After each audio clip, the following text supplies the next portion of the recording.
The last guy that we did was like, sorry, I went off on a tangent. And I was like, dude, we've literally gotten emails from people that are like, I love it when you guys go on tangents. And I'm like, sweet. That's awesome. Because all the rest of it is filler. The tangents are the fun part.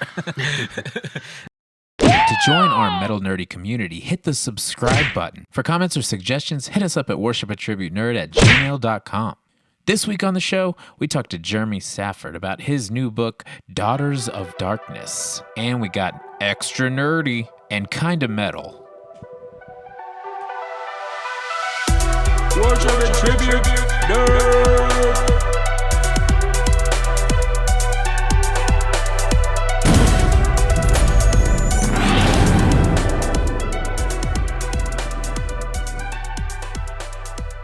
Hey, what's up, everybody? My name is Michael, aka Rickshaw, and welcome to Worship and Tribute Nerd, the show where metal dudes nerd out and sometimes kiss. No, I'm just kidding. I just added that. It's happened. It's happened. But it's not exclusively about kissing. So anyways, today I have my co-host, Fuzz. Hey, guys. Say hi, Fuzz. I just did. I said, hey, guys. Right. And also, we have a special guest today, Jeremy Saffer. How are you, Jeremy? How's it going, man? Thanks for having me. Thanks for being on. It has been quite a long time since we've seen each other and hung out. I think we have seen each other since the Ghost Bus tour in 2010. Well, we saw him in 2015 when we were up there at, on All Stars. I'm pretty sure he came out for that. Yeah. Yeah, and I think I've seen you here and there just randomly on tour and like Rock and Shock and shit like that, you know? Yeah. I was gonna say I think we've done a couple photo shoots in Los Angeles actually. To me, time is just like, you know, whenever like ketchup's on a plate and it just gets mixed around and it's just a big smudge, and then eventually you're like, did it run into the mayo on the plate too? That's gross. Oh, that makes it Thousand Island dressing. Exactly. So gross. But anyways, comparing time to ketchup is a really bad analogy, but I think we're all about that. Time is not delicious. Time is bitter the longer that it sits. Let's just stop. But yes, anyways, Jeremy, you are famous for your photography. You've photographed a lot of different bands throughout the time, and you've also done a lot of really cool artsy corpse paint naked ladies. Yeah, I do a lot of band and celebrity portraiture for album covers, magazine covers, features, all that kind of stuff, concert photography as well. And then I'm also a fine art photographer doing fine art nude photography. And my book, Daughters of Darkness, which is a collection of women in corpse paint, came out in October, finally, after 12 years. Hell yeah. And we talked to Jessie Lee about that. We were talking to Jessie Lee about that, and she was plugging it, and not that kind of plugging it, but you know, plugging the book. Awesome. and yeah, so hopefully that went well. It has been flying off the shelves. I actually don't know. I think so. I hope so. I know it hit. I know it's been ranking on Amazon, you know, constantly. It's been almost 6 months since it came out, and still in the top 10 in certain, you know, ranks. It's still in top 100 for others. So it's still ranking well on there, and I know it's probably mostly selling on there and through the publisher, but I think it takes about a year before you find out what the actual sales are exactly. Right. Okay. But I know awesome. It's close to sellout on the special edition, and the regular edition is still going, which is awesome. You said 12 years. Did it take that long to create all that stuff, or? Yeah. Basically what happened was, you know, I grew up a fan of black metal, and at the time I was doing kind of half and half band photography and model photography, but those worlds never collide. Like, my band photography is everywhere. It's international, national. You can find it in magazines and album covers, but the fine art stuff was only getting printed kind of in Europe. That was mostly where that was going, and not so much America. And a friend of mine named Kareem, who you guys might know, he used to tour with Black Dahlia and Napalm Death and work at indie merch. Now he owns Night Shift merch. Oh, great dude. he hit me up because he was doing a black metal clothing line, and he wanted to do the cover of Pulp, This Is Hardcore, you know, the album cover with the girl in blonde hair kind of face down. He wanted to do it with a girl in corpse paint saying, you know, this is black metal. So I had a model who was into black metal, had her come in, do that shoot, which is, you know, a nude model in corpse paint. But after doing the t-shirt design, we shot a whole bunch of stuff, like in studio, out of studio, outdoors.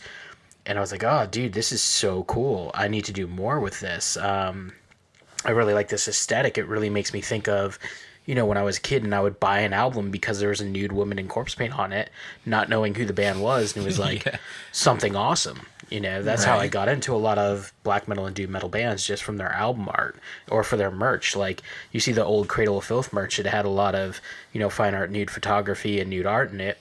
Same with like Satyricon, you know, so many bands out there. So it kind of brought me back to that. And so after I did that shoot, I was like, I want to do a series of this. Maybe I'll do like, you know, maybe 10 shoots and see where it goes. And a year later, I was basically 50 shoots deep. And that was the first year of shooting it. So over 12 years, anytime I had time off from band photography and from music photography, I would kind of do a couple shoots for the book. So it wasn't kind of like I was shooting for it consistently for 12 years. Okay. It was that I was on and off shooting when I could for it as a side project kind of thing. And then the last few years, it was just trying to get it published. It was trying to market it to fine art publishers who were like, nope, this is weird. They're in corpse paint. Why do they look like that? Our fine art people will not get that. Nope, we're not going to touch it. And then I'm trying to market it to like metal publishers, and they're like, nope, way too much nudity for metal. We'll do an album cover. We'll do a t-shirt. We can't do a book full of this because, you know, the era we're in and all that. And all right. But then I ended up meeting the publisher for Rarebird through Necrogoblicon. Actually, they do great books. They did Necrogoblicon books. They did you know, Keith from Every Time I Die. They do his books. They did the new Andy Biersack book, Piggy D's book, a doom metal book called Doomed to Fail. They have so many good books. But the owner, I hit him up with, hey, I've been working on this for 12 years. Let me know what you think. And he was like, yep, let's do it. You know, he didn't say, you know, I'll get back to you eventually. I'll let you know. He was just like, yes, let's do this. He immediately got it. And then my first meeting with him, he's wearing a Satyricon hoodie. So I'm like, all right, I found the right publisher. You know, someone who's into one of the bands that is the foundation of this project. Like, perfect. Right. So, yeah, we got into it early last year. And the idea was to put it together and eventually have it come out. But when COVID hit, I was out of work. I had nothing going on, you know, because I shoot touring bands and, you know, conventions and stuff like that. And with none of that happening, he's like, let's do the book now, which actually took the whole year for the most part, you know, putting it together. So I got to re-edit all of those photos because, as you can imagine, photos I took 12 years ago look terrible compared to photos I took last year with the editing technology that existed, you know. Right. Back then. So I re-edited everything, contacted every single model in the book, got them involved with like, hey, your photo's going to be in it. What's your current model name? Or do you want to be anonymous because you've moved on from this, which, you know, some have. And it was really cool reconnecting with every single model that I've shot like 10 years ago, 12 years ago. And then the book finally came out in October, which was, you know, unreal. And it's kind of a victory for all those models too, because they never saw the photos. I kept those under like a pretty tight leash. You know, never released them, so they were really pumped as well. But yeah, it's finally out, which is awesome. It's so sick. Hell yeah! I'm gonna have to keep my eyes peeled for it because I love a good coffee table book. You know, especially if it's gonna shock the fuck out of my girlfriend and like and people that family come over, members that come over. Oh yeah, and it's huge too. It's a massive book. I have a big head, and this thing is like way bigger than my head. Dude, that is it just looks like a Cradle of Filth shirt. I swear, it's just that's what it looks like. Hell yeah, that's awesome. Yeah, you know, my old band, I Wrestled a Bear once, did a couple of photo shoots with you, and we always had a good time. Yes, and we did do one in corpse paint. The, you know, the classic Iwabo switcheroo We like told everybody, oh, we're gonna do the next one. The next album is like full black metal, and then dude, y'all almost broke the internet with that. Dude, we pissed so many people off got with mad. that.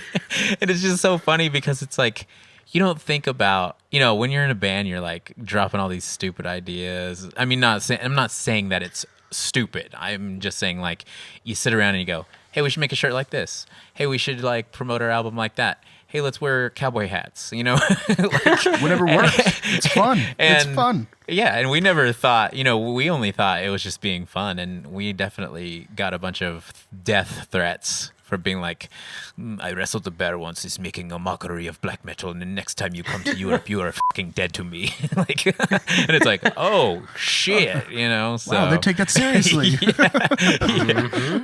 But, Black metal fans can be real serious. There's a whole movie about that. Yeah, but to this day, like I'll randomly come across one of those pictures and like throw it back up on my Instagram story or something, and like so many people are like, what is this? Why are you dressed like this? And why it's not? like, it's like, dude, chill out. This was the prime of my life. So. and that was a product from me shooting this book. I think I was showing you guys when I was on tour with you what I had done thus far for the book. And then you guys were like, we need to do a corpse paint shoot. Yeah. And that's how that even came to be, which is done. Really cool. And it was freaking amazing. I just love the fact too, like anytime I look through, some of those pictures, and it's like whenever it's online, and you're searching stuff, it's like, you don't know what you're going to find nowadays. You know what I mean? Especially it being like 2010 or whatever when those came out, 2011 or something like that.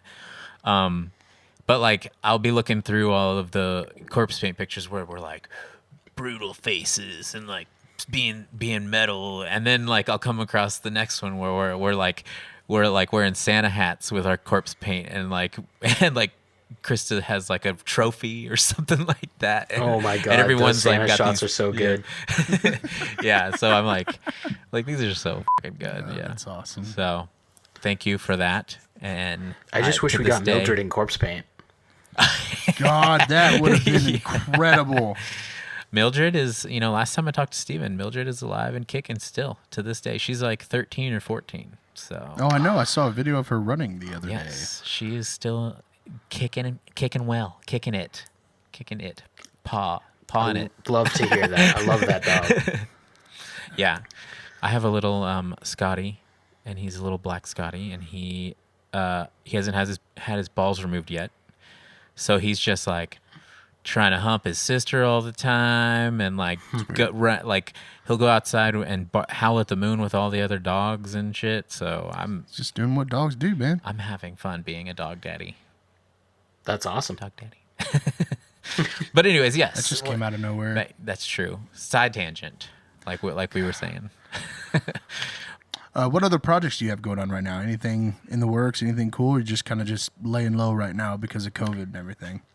Just kind of laying low. I'm hoping to start shooting again next month because I'll have my second shot and be officially, safe-ish.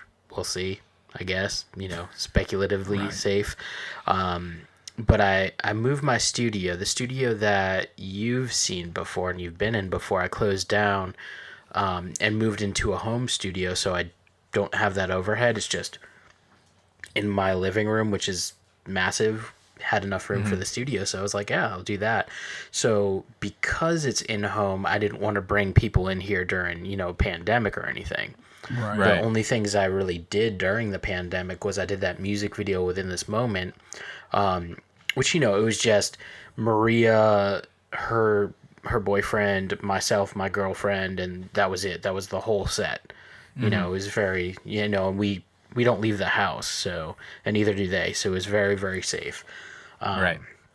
So that's the only thing I really did. I didn't really have anyone over to do any photo shoots or anything like that. So yeah, I'm hoping to open it up in April. And then I have another project that's in the works that I can't really talk about yet because it's, one of those things you can't talk about yet. But it is another book. It is not Women in Corpse Paint, but hopefully that will be information that can come out in the near future. Hell yeah. But and if all goes well with Daughters of Darkness, there will hopefully be a sequel there too. Hell yeah. Hell yeah, dude, that's awesome. That's so badass. Kind of sucks. Did the pandemic? I know it threw a wrench in everybody's. It threw a wrench in everybody's plans. But did you have anything like planned for last year? Were you going on tour, doing anything like that, or? I had plenty of shoots lined up. I had a lot of shows lined up that I was going to be shooting and stuff like that. And it was like, over the year, you kind of hope like, okay, maybe it'll be safe enough for it to happen in April. Okay, maybe the shows in May will happen. Maybe the shows in June will happen. And then just as you see them come up in your calendar and come and go, it's just kind of like, well, none of these things are going to happen. But it's kind of a double-edged sword because with the pandemic taking me out of work, I was able to do Daughters of Darkness. If I was working at the same time trying to put together this book, it wouldn't have come out when it came out. It would come out like this year, like fall of this year rather than fall of last year. Right. There's no way I could have put that together while working full time as well. And like I've said to a bunch of people, like everyone has had their project to work on, whether it's like something that you're officially putting out or something that we hope to put out or whatever, but everyone has like a quarantine band or something that they've gotten into. I know that you've always followed your passion, and some of us, like, it's like when the band ended, it all went away, but then you're left alone with your senses for a while, and you're just like, oh my God, what am I gonna do? Do something. So we've been putting together some songs for a new project. Just saying. You know what I'm saying? Nice. Yeah, so it's gonna be fun. Well, it's really cool seeing like Courtney's absolutely killing it right now. Like that band blew up. And I know the last time we talked, I think you were in the band, right? You were in the band for a minute? Supposed to be. The way that it started, like at the end of Iwabo, when it was us four, it was pretty much like, so when all this is over, we're going to start a new band. And, like with the clout we have and the traction we already have as Iwabo, hopefully that'll get us, a label to back us, and then we could just like go back out on tour. So the band ended late 2015. It was the 2015 year. Yeah, so the year I toured with you guys. So then in 2016, I think, is when Courtney and Michael got married, and then they got married the same year I did, I think. Okay, and then we started talking about like, okay, when are we going to do this? There's songs written. Young Michael, it just writes songs like crazy. Constantly. So he was like, here's the songs that we're going to do. Tell me what everybody thinks. And so we're pushing into like, 3 years after Iwabo. And, once he had an EP going, it was kind of like, there's people interested, but, I don't know if it's something we want to do. It's still all up in the air. And then so eventually young Michael, hit me up one day and he's like, dude, we want to like start playing shows down here and just kind of try to grow up there. And he was like, we're going to have to grow the band organically, since nobody really wants to like give us a really good deal and just put us back out there, which is understandable, because even at the end of Iwabo, like we didn't have much attention going, and like lots of people thought we were broken up like after 2012 anyways, so I was like, dude, you guys live in Canada and I live in Texas, and it's going to be freaking hard, to do it. So I was like, you have my blessing. However you want to do it, just do it, man. Like I'm an old shit and I can't be flying back and forth from Texas and Canada, you know what I mean? Like, especially as a poor person.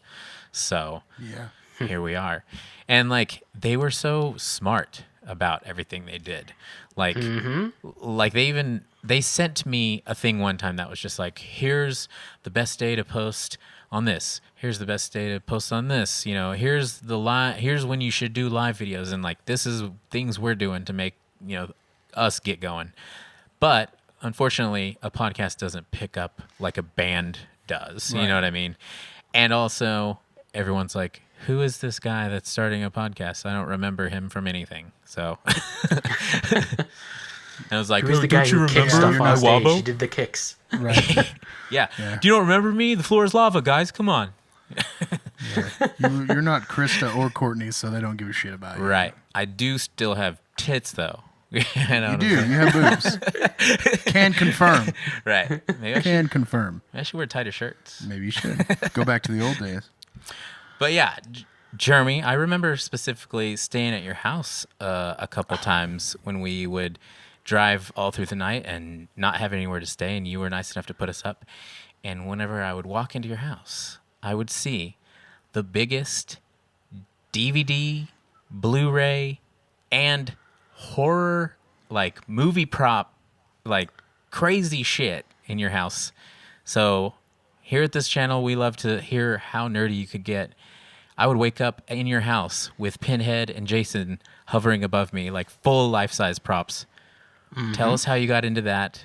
Tell us how you got into collecting DVDs and Blu-rays. Tell us all about it.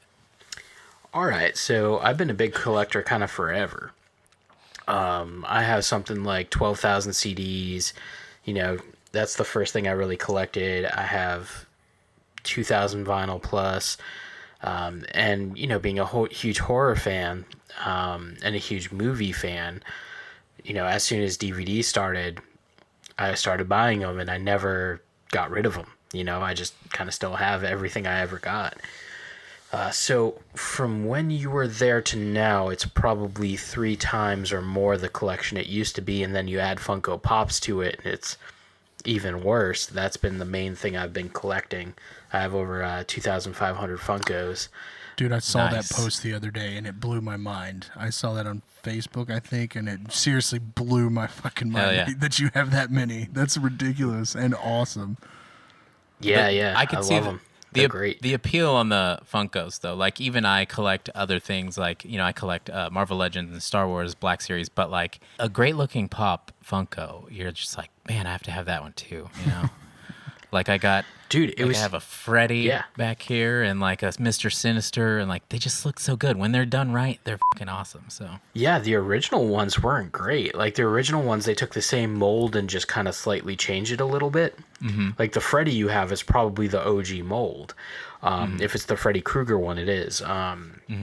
So I didn't buy, like, the Beavis and Buttheads, the original Simpsons, some of the OG ones from the first, like, couple years, because like, I'm just gonna buy the ones I think look cool, and now they're all worth like $500-$600 each, and I'm like, damn it, I probably should have bought those.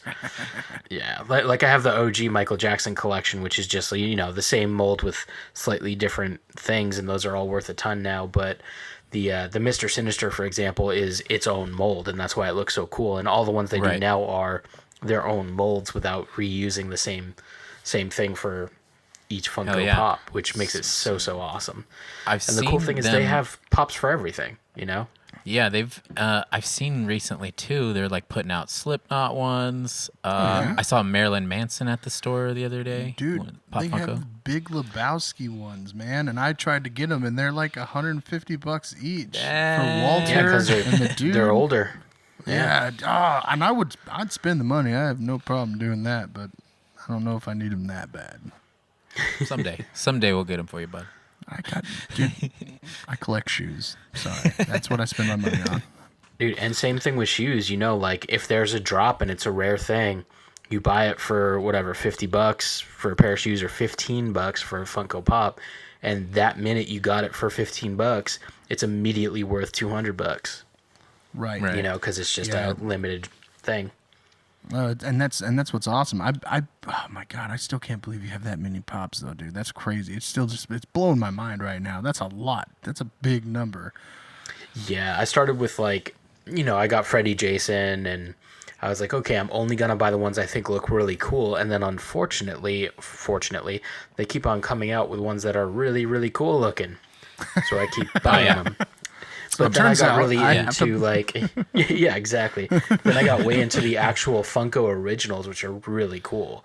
Like, not like, of course, Transformers, horror stuff, Lord of the Rings, whatever I collect, Disney, you know, all that kind of stuff. But Funko has their own line of their original characters, which are incredible. They're really, really cool and really well done. Like, they have Freddy Funko, which is their mascot, but they also have all these other really cool caricature caricature like characters that are really, really awesome. So I got really into that and got a bunch of those. Nice. So, Hell yeah. so which one would you say is your favorite out of all of the ones you have? Or give me a top 5. This is super easy because I posted this on Instagram 2 days ago on which one is my favorite. I saw that one. I saw that one, dude. That's sick. Yeah, so I tweeted the CEO of Funko, who, he's behind Funko being Funko and becoming what it is now, which is awesome. He's like the dude. So I hit him up randomly on Twitter and I said, hey, what do I have to do to get a Funko Pop? Doesn't matter what pop it is. I don't care. Just signed by you for my collection because, like, you're the reason Funko is Funko. And it would be an honor to have something autographed by you on my autograph wall of Funko Pops. Because I have a whole section that's, autographed by Elvira, Ron Perlman, Stan Lee, Ozzy, all those people. Because a big, big, big thing for not just myself, but my partner Tara is we'll always go to conventions and the number one thing to do is get our Funko Pop signed. So, like, Hell yeah. that's the mission, get Pops signed. So many, many, many of my Pops are autographed. So he saw that, he retweeted it, and he was like, we're going to send you a social media Freddy, and I'm going to sign it. And social media Freddy is something he, like, Funko gives to, like, the social media kind of winners kind of thing. And it came in the other day, and that's definitely the centerpiece. And I would say my other favorite Pops next to that one, because that's just so awesome to have. Next to that one, I would say The Crow, signed by James O'Barr and Rochelle Davis, who played Sarah, because The Crow is, like, my favorite thing in the universe. Hell yeah. The Stan Lee, signed by Stan Lee, the day I met him, which was really cool. Those two are probably my favorites. The Doug Bradley, that's signed by Clive Barker and Doug Bradley for Pinhead. That one's really cool. The Elvira, signed by Elvira, is really cool. Dude, Elvira's a babe. Somewhere around a couple years ago, I was like, I've always loved Elvira, but then I like watched some of the movies and then like I would like look up what she, her real look without the wig and stuff, and I was like, what? She's like a redhead, right? Cassandra Peterson, yeah, she is a redhead. Yeah. So I was like, I don't know, like I was late to the party, even though whenever I was a kid, I was like, well, yeah, she's a babe, but as an adult, found my way back to Elvira a couple years ago and was like, hell yeah, Elvira's sick, dude. Dude, she's awesome. Yeah. She has such a great personality. So you collect DVDs and Blu-rays and stuff. So I know that you get the special editions as well as like the normal, right? Oh yeah, I always get the big box sets and the limited numbered box sets. Like I have the anniversary of Alien Quadrilogy, which is the full life-size, xenomorph head with the DVDs go in the actual head, which is really cool. I have that's incredible. Oh, dude, it's the coolest piece I have for DVD stuff. Then I also have the Predator anniversary one where it's, the life-size Predator bust. You open the backpack and the DVDs come out of it, which is really cool. Hell yes. So what would you say that your favorite one of the special editions was? Would it be those two you just mentioned, or is there the alien head for sure? It's the coolest looking one by far. That one's so awesome. I'm trying to think of some other ones I have up there that are really cool.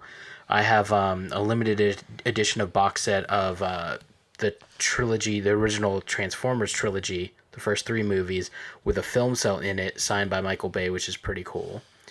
Hell yeah. Yeah, that's pretty awesome. I mean, it was something you could just buy for like, whatever the trilogy cost, but it was super limited and sold out, right away. Right. I just got the Puppet Master box set, which comes in like, the actual cabinet kind of thing with all the movies in it, which is really cool. Yeah, that is really cool. cool. I mean, you can even see behind me, I got box sets up there too of like vinyl stuff. Sick.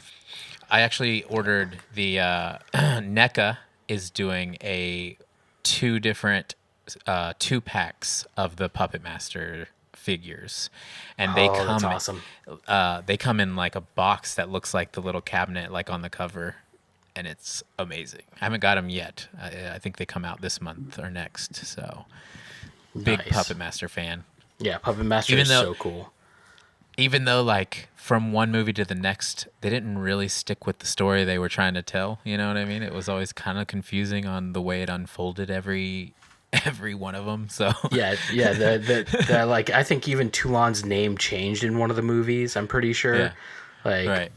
I think like the first one's all right. The third one's where it starts getting really good when you get 6-shooter in there. Absolutely. Hell yeah. Sounds incredible. I have no idea what either of you are talking about. It's an old 80s like creepy movie. All right, fair enough. That's all you But have it's to say. amazing. You would know Blade if you saw what Blade looked like. The Blade doll, has- for sure. He has a little hook and a knife, and he's like, I don't know. all white face.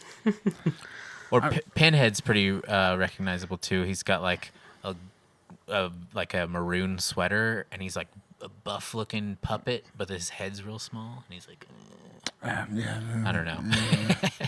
there's a dead-on impersonation, I'm sure. Not the same Pinhead as Hellraiser Pinhead. Different Right? Pinhead. Yeah, different Pinhead. I think I Right. figured that out. Yeah. But yeah, and so what all new full-size, life-size props have you gotten since back in the day? Well, I counted them the other day, and I have something like 40 of them. Jesus, man. The new ones I've gotten are Pennywise, Sam from Trick or Treat. Yeah, it's not the OG Pennywise. It's the newer Pennywise, Right, Which I the think is Skarsgård. better. You know, I I know a think lot they of people both- are purists, but like they don't remember that Tim Curry's awesome. Tim Curry's Yeah. amazing. Tim Curry Pennywise is amazing. That made-for-TV PG movie is awful. It's so I still love it. boring. Oh, I It's can't. cool. Yeah, I It's will cool agree. for what it is. Yeah. But, I mean, I come will on, the agree new one's sick. that the new version of it, is creepier. You know what I mean? Like, especially for the time that we live in, and people's expectations of what scary is. And the cast is pretty yeah, on point too. yeah. Oh, But dude, the I- cast is amazing. You know, Stranger Things kicked in that door, and they were just like, "Let's do that," and it Right. worked. But I still have a huge love for the original design and the way that Tim Curry played it. You know what I mean? Tim Curry was amazing, but he was the best part of that movie by far, and just the CGI spider at the end was just the worst thing ever in that Yeah. movie. And it just Well, it was PG. Yeah. It was made for TV, so they couldn't do like if you're doing like a brutal horror novel and you're doing it as a made for TV PG movie, it's not going to work out anywhere Right. close to the novel. Yeah. But the famous scene that they admitted in both, I'm thankful that they omitted. oh yeah, the child the yikes porn scene. part. Yes, yes, the yikes. Yeah. The yikes. Yeah. I mean, I'm just saying, people are trying to cancel people nowadays, and Stephen King's still on both feet. You know what I mean? So there's times where you could forget some weird shit that an artist has done because of the clout he has as a writer. You know what I mean? So I remember everybody Allegedly. right. Everybody was trying to cancel Dan Harmon for like a skit he did, because he like wrote a skit to where like he was a psychologist, but he was like a pervert, and like he would ask the people about their kids and then find out when they weren't going to be home, and then he would sneak into their house and have sex with their Oh, kids. yeah. Oh, wow. And everybody was trying to cancel Dan Harmon for that, and I was like, Stephen King wrote a child orgy. Like, it's all writing. They're not actually doing these things. Don't cancel. What are we going to cancel somebody for acting out a rape scene in a movie nowadays? It's not their choice. They're just doing their job.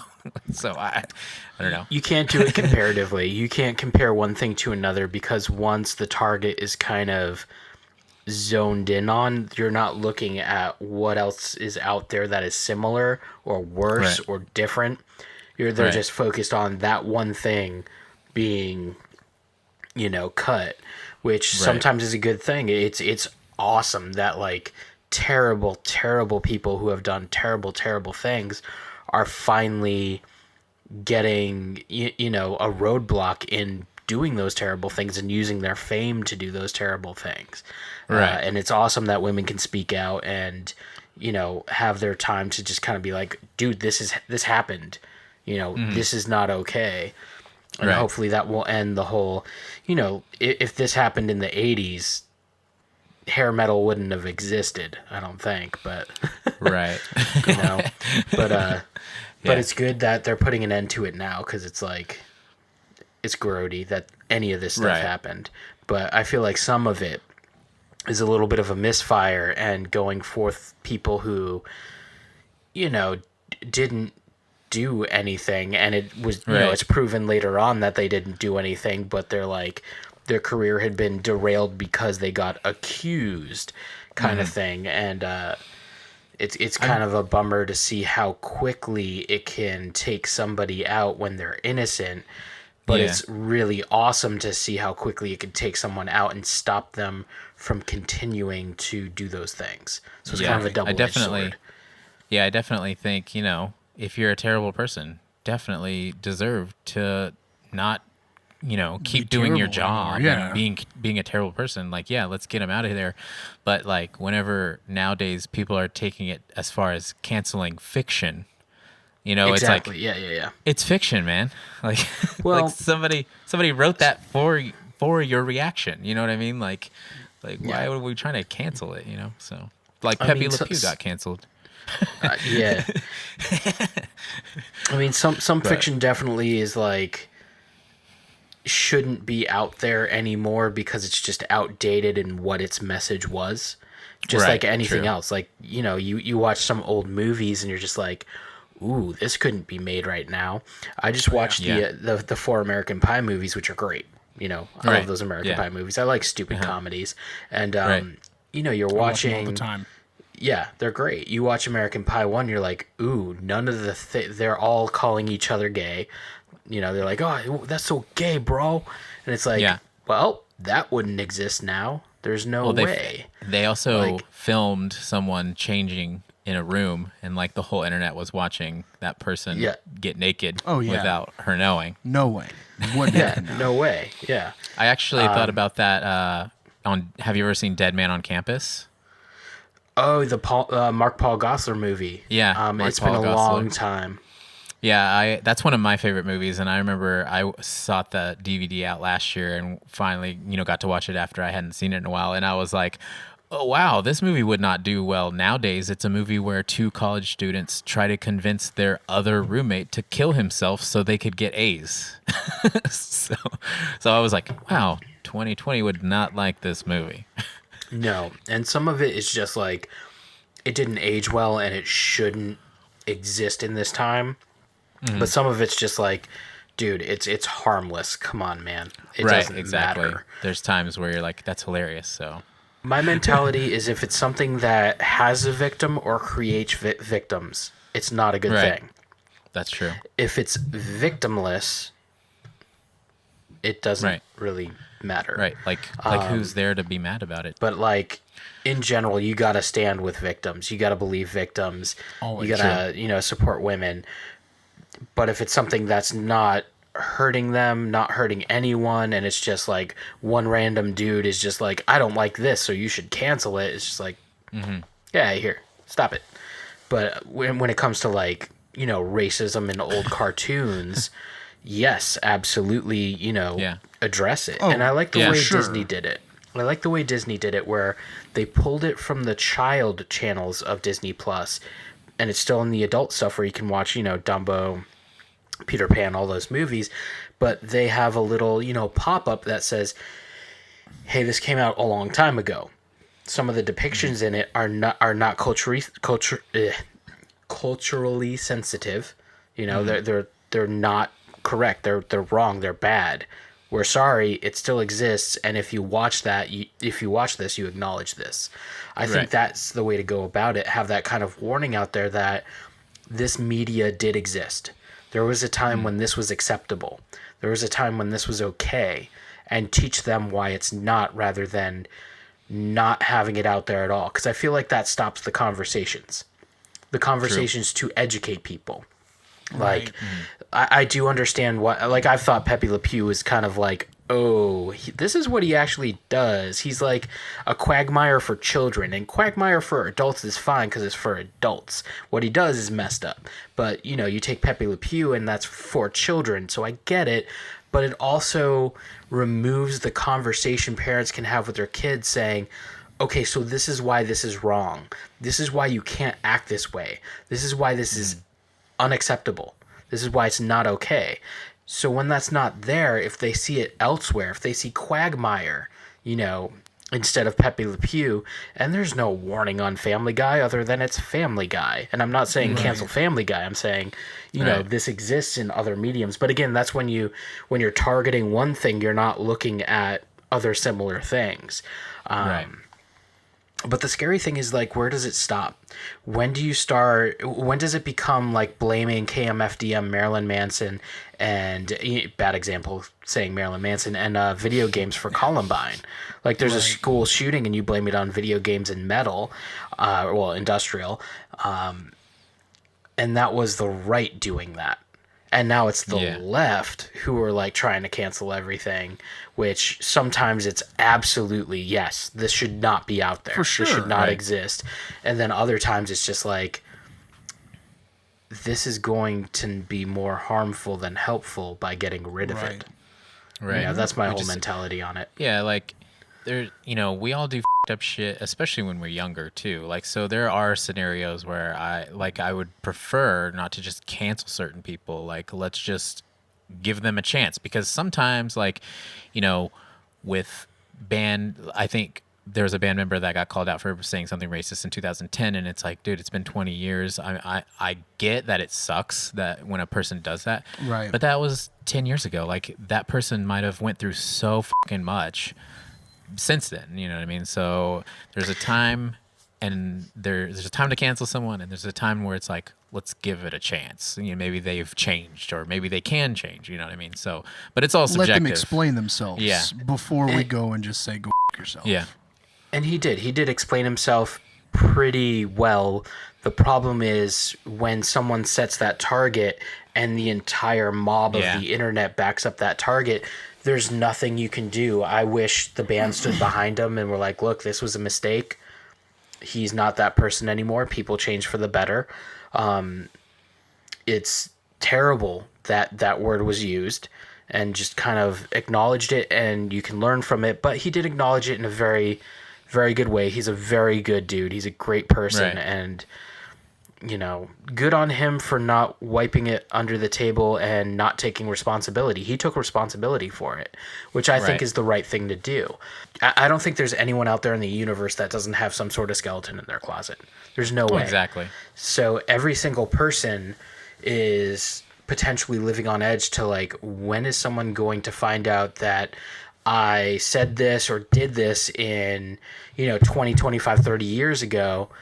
When I was 10 years old, I used this word, and it comes back to ruin their life and career when they're not who they were back then. Right. They've gone through what you want them to go through. Like the whole point in calling out, Jim was, you need to learn to not use this word. You need to learn why it's wrong. And it's like, he's already done that. That already exists. You know, but and he did go over it like 2 or 3 years ago, I believe he mentioned. Like, he did acknowledge it, apologize before, but it came back again. Mm-hmm. So like taking away their career for that is just kind of seems like you're ruining a learning experience where it could be something where people grow from it and not giving them a chance to grow. But I think it depends on the offense.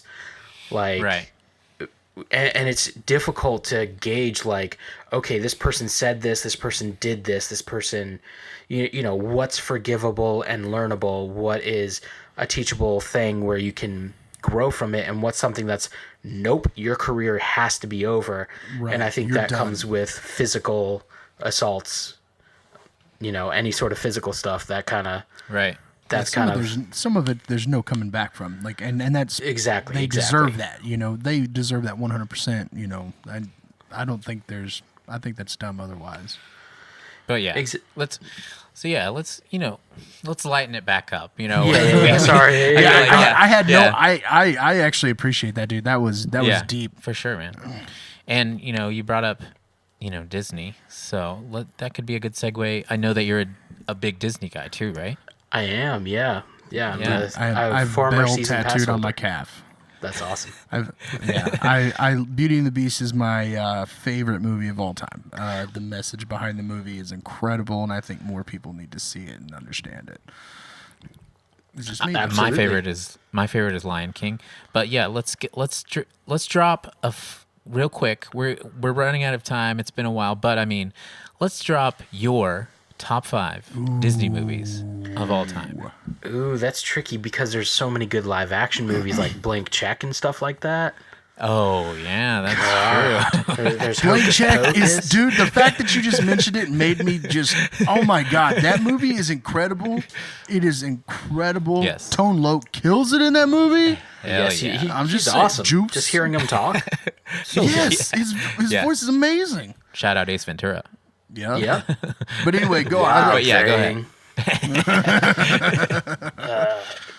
Shoot, top 5 Disney's tough. All right, I'm just gonna go with the classics or animated or Right, like That's right. perfect. you Yeah. know, computer animated rather than live action because that gets too. Okay.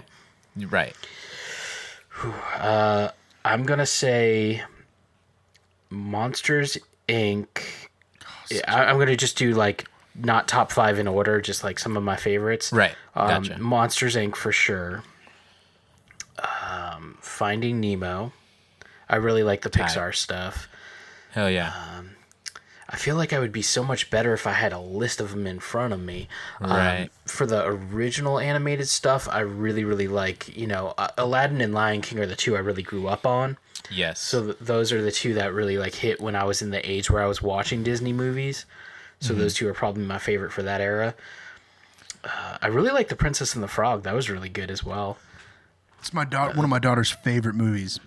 Underrated It's as a Disney movie. So good. Keith David having Spawn as the bad guy in it. How sick is that? Keith David's amazing. Badass. You said, Monsters I've Inc. probably So named you're at 6 4 already. Yeah, you're at. Oh, I Oh, thought I it was say Monsters, Incredibles. Inc. Princess and the Incredibles is Frog. amazing. Oh, Incredibles. There you Dude, go. Hell yes, Incredibles is so awesome. I really hate the second one because it's the same movie but just different I actually- circumstances. yeah. Our, No, love it's it. no, it's Yeah, good. I It's love it great. too. It's great. I'm not knocking watched, it, but I love the first The one. Incredibles 2, our buddy Jabe, he never watches cartoon movies, and we were just bored one night, and I was like, we got Incredibles 2's out, let's watch it. And he was like, dude, are you kidding me? That was so good. And I was like, we changed someone with did. that Disney movie. Disney movie has Disney. Zootopia. Oh, Zootopia Zootopia. is way Underrated. up there for me. That movie's Underrated. amazing. So, check I'd say this that's out. top 3 for me. Hell yeah. for sure. So good. I Have- like your top 5. That's dead on. Have you seen Raya and the Last Dragon yet? I have not watched it yet. I haven't. I'm waiting till it's not $20 to watch.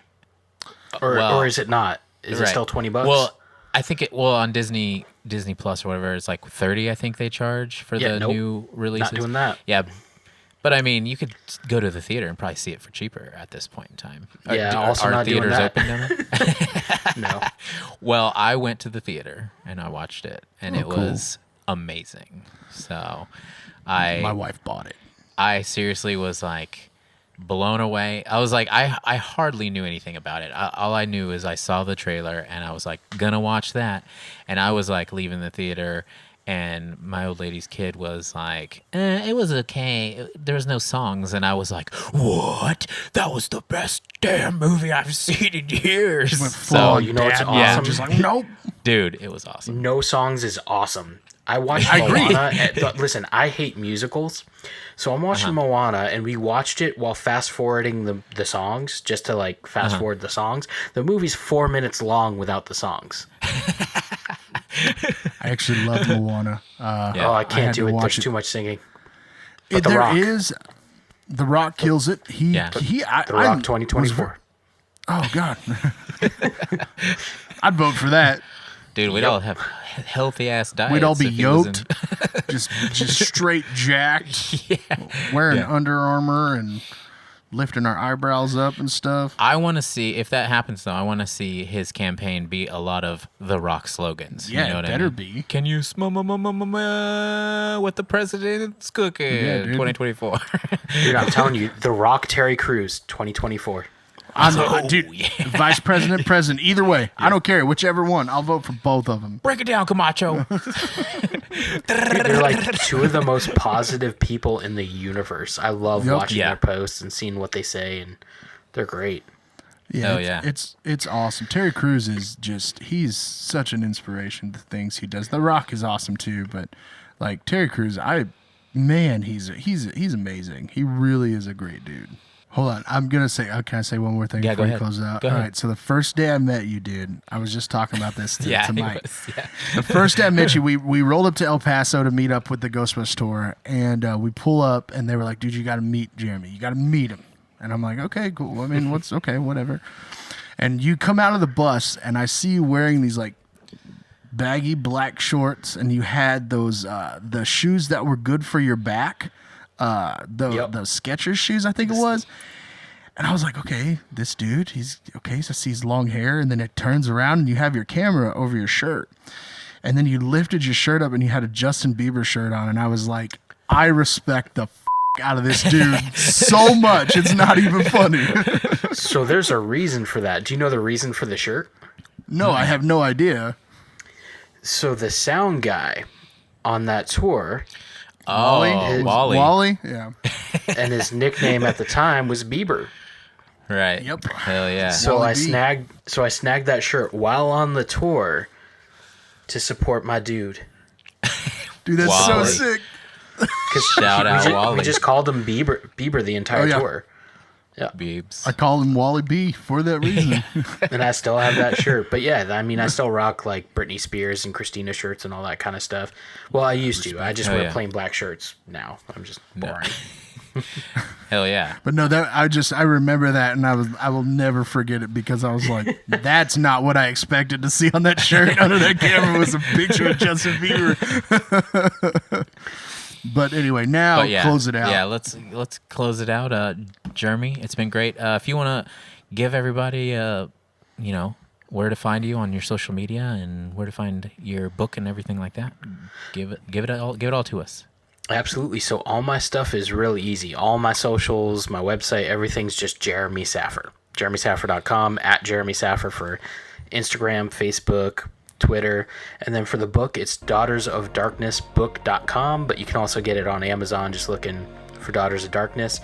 However, the limited edition and the vinyl edition, because we have a double vinyl that comes with certain editions, is only available at the Daughters of Darkness book.com website. Hell yeah. That's amazing. Check it out. Yeah, I'm gonna buy it. I'm definitely picking one up. If it's on Amazon, it's gonna come right to my house, and I'm gonna put it on the coffee table next time the in-laws are over. Oh yeah. Awesome. Yeah, if you're a big black metal dude and you're a vinyl collector, definitely go for the vinyl edition on the Rarebird site, because it's got like Abath, Watain, 1349, Mayhem, Chark, Agrin, Rotting Christ. It's awesome. Hell yeah. That's so sick. All right, man. It's been a blast, and thanks for coming on and chit-chatting with us, man. It was so good to catch up, dude. Anytime. Good to see you. Thanks for having me. Thank you. Hell yeah, man. And if you're ever bored and you want to come back on and listen to us talk dumb shit, come on. You're more than welcome. Yeah, maybe we could do like a Disney talk. Maybe we could like make an official like top movies or something. Okay, like that. I'm in. Yeah. That'd be awesome. All right. Well, we'll see you next time, and see you later.